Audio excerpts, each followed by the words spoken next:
If we were asked to write down a list of our friends, I would guess most of us could fairly quickly create a list of 5 to 10 names of people we consider to be good friends. But do we ever stop to think why we have become close friends with these people?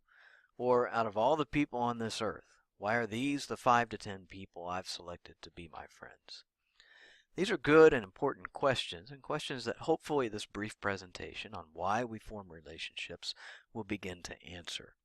In an attempt to answer this question, we'll investigate 7 factors that play a role in forming relationships. These are appearance, similarity, complementarity, rewards, competency, proximity, and disclosure. The first factor influencing our relationships is appearance. While many of us may feel like this is a superficial trait, we can't deny the way someone looks either encourages us or discourages us from seeking interaction with them. As we learned in our discussion of nonverbal communication, someone's appearance and clothing can send a variety of messages. Another element of appearance is physical attractiveness. While physical attractiveness is likely important when we're seeking romantic relationships, we also pay attention to attractiveness when considering people as possible friends. While appearance is influential, it's also moderated by other factors.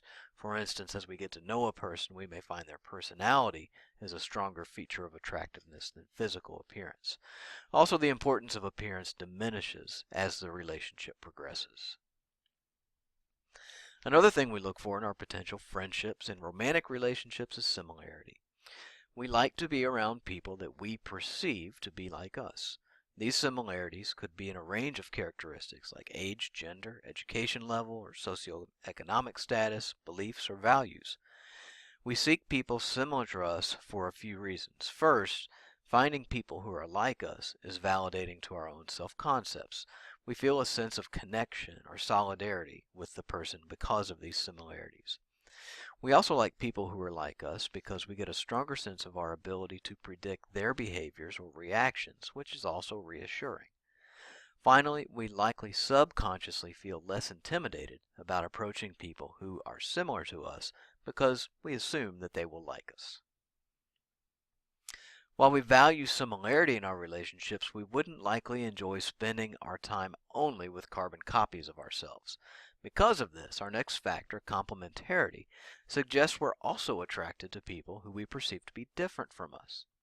We've likely all heard the saying opposites attract, or maybe you recall the famous line from the movie Jerry Maguire, "You complete me." These are direct references to the concept of complementarity. We seek other people who have qualities or characteristics that we find desirable, but we don't see in ourselves. If you have more of a quiet personality, you may find someone who is chatty to be more attractive. Or you're not great at cooking, so you seek someone who has better cooking skills than you. As you likely would guess, relationships that demonstrate a reasonable balance of both similarity and complementarity have the greatest chance for long-term success. The fourth factor is rewards. While it may sound callous, we often take a very economical approach to our relationships. Every relationship has both costs and rewards. The costs of a relationship may include time invested, energy, and emotional investment. The rewards may be things like a sense of stability, trust, and companionship. Like any good economic novel, we're always seeking situations where the rewards are greater than the costs. In addition to using the cost-reward model to gauge our satisfaction with our individual relationships, we also factor in our minds the potential costs and rewards of other potential relationships to determine if we want to stay in a particular relationship or pursue other options. This is best illustrated when we're considering staying in a romantic relationship or pursuing other alternatives. The process of balancing these factors is referred to as the comparison level and the comparison level of alternatives, meaning what is the minimum reward we would be satisfied with in a given relationship compared to the perceived costs, and what are the perceived costs and benefits of an alternate or different relationship, and the likelihood that we would receive greater rewards than our incurred costs. The fifth element that influences our relationships is competency. Much like we discussed in complementarity, one of the functions we see in our relationships is an opportunity to improve ourselves. Therefore, we seek relationships with people that we perceive to be competent in areas we find desirable. Maybe you're not so great at budgeting money and wish you could be more wise about your spending habits. So you may be attracted to someone who's more thrifty, hoping some of those traits will rub off on you. However, it's also been determined that while we think highly of people who are competent, we don't care to be around people who are perfect. The next factor that influences relationships is proximity. For many of us, especially when we're younger, proximity is one of the most important factors. This element suggests we're more likely to form relationships with people who are physically close to us.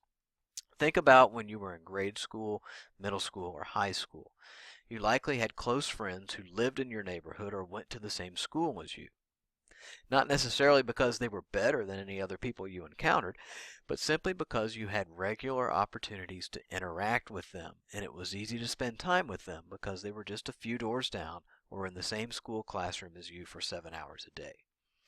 When we consider the use of social media, we can also consider virtual proximity, which is influenced more by cultural similarities than geographic distance. The final factor that influences our relationships is disclosure. We learned earlier about the concept of self-disclosure and the risks and benefits that go along with sharing personal information about yourself.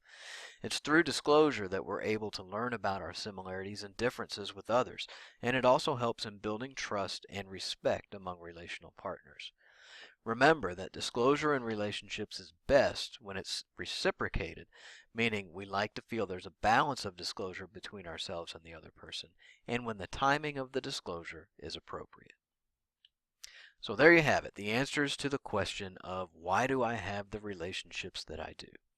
These 7 elements, appearance, similarity, complementarity, rewards, competency, proximity, and disclosure, are highly influential, especially early in relationships. However, as relationships grow and develop, they're met with different challenges that have a greater influence on the long-term success or failure.